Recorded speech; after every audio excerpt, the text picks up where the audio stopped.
So, my first animated show review was actually last year on Doodletone's channel.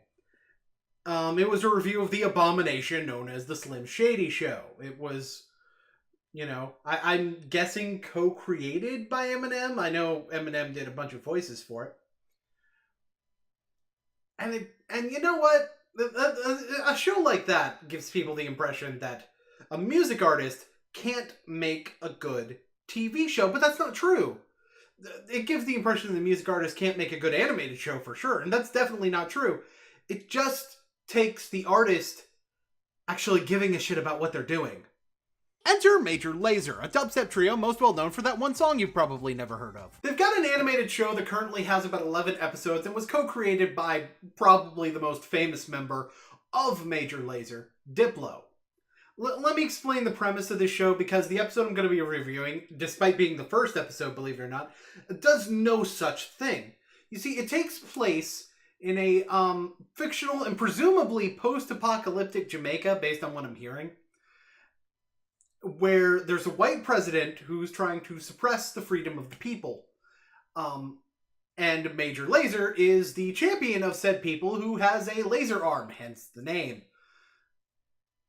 Yeah, there's more characters than that involved in the show, but let's just say that most of them aren't relevant to this episode. And, for that matter, neither is President Whitewall, so let's talk about his daughter, Penny, instead. The show plays out like an old 80s cartoon, and Penny plays the role of somewhat of the damsel in distress here. Although it's not like she's incompetent, there's even a couple of times where she's responsible for saving the day, but let's just say this isn't one of those episodes. So yeah, let's just focus on what we need to know for this episode. President's daughter, she'd rather hang out with Major Lazer than hang out with her dad, or the people her dad hangs out with. Very, very anti-establishment teenager character. Typical stuff. So the first thing we need to talk about with this episode, and the show in general, really, is the soundtrack. Considering the fact that the group that the show's, named after does all the music for the show themselves, or at the very least the majority of it, it should come as no surprise that the music for the show tends to be very fitting. In fact, this particular episode,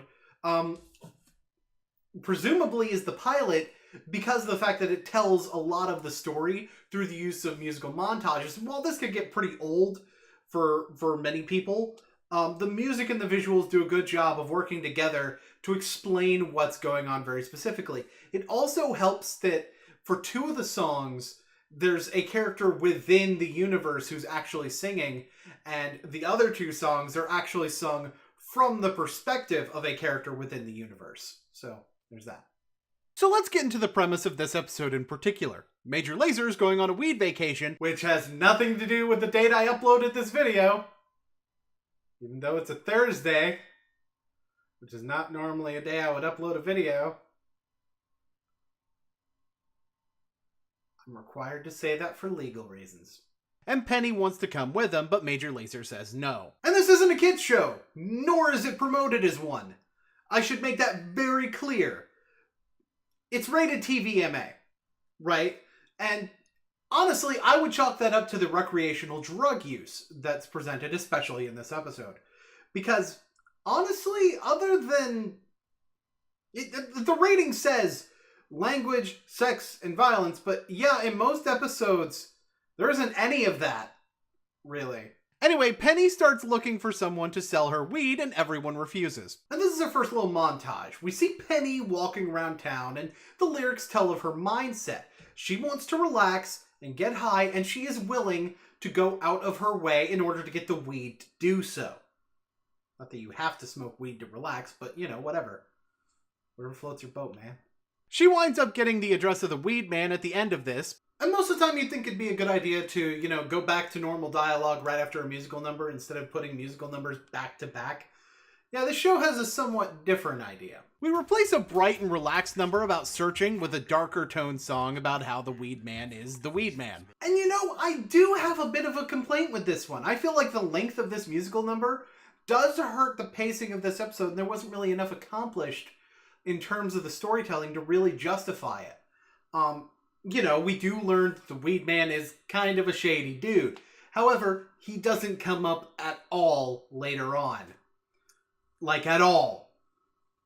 And we have visual indicators that Penny's stepping into a world that she's not ready for, which certainly plays into the themes of this episode very well. But again, I'm not sure that it really justifies the throwing of the pacing. Again, it's just a bit too long to justify it. But there is a good reason for it to be as long as it is in terms of basically the scenes it's connected to. Not so much it itself, but the scenes it's connected to justify its length. That's a bit weird to say, but sometimes the weirdest things are the things that are the most honest.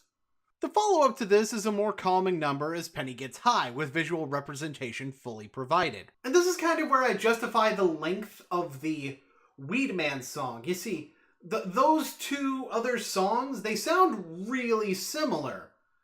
So it helps to have a longer break between them so that we don't really treat them as an extension of one another. Of course, this song gets cut right off as we get into a more aggressive dubstep sound for a straight-up villain song. And I'll be honest, I kind of think it's the best musical number in this entire episode. It's performed by Trinidad James. What the fuck is wrong with me? I like a Trinidad James song. Oh, and the guy he's playing is named Mr. Mary James. Okay, how the fuck do you knock that, man? Come on. Anyway, Major Lazer apparently has clairvoyant weed powers and knows Penny's in trouble. Which I will not question because he can also do this. Alright then. So now there's a fight in space between Major Lazer and Mr. Mary James. And let me just make this abundantly clear. We have a Rastafarian man with a laser cannon arm fighting a giant monster made of weed that is apparently laced with acid, by the way, based on the song, in space. Oh, and then there's how the fight ends. Namely, with Major Lazer smoking the weed monster. This show is more ludicrously over the top than doing weed that's laced with acid. Anyway, now we can tell the kids the moral of the episode. The only problem with getting this high is coming back down. Alright, so there you go. Don't get high if you can't handle the crash then. Weed Monster's still alive, by the way. Fuck! If you're not into the over-the-top 80s style animation, this show probably wouldn't be for you because this is by no stretch of the imagination an isolated example of that. Also, I would not recommend this show for younger viewers. You really need to understand the morality of what you're being presented. And I don't think anybody who's anti-marijuana is going to enjoy this show either. Although I would like to note that there is a message in here about being responsible with weed smoking. So, you know, for those who are for it but not like recreational entirely about it, you may still like this particular episode.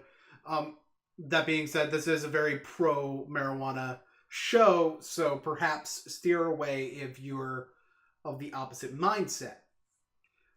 I can see why this show has a bit more of a niche audience. I can also see why this show only has a few episodes, even though it's still running.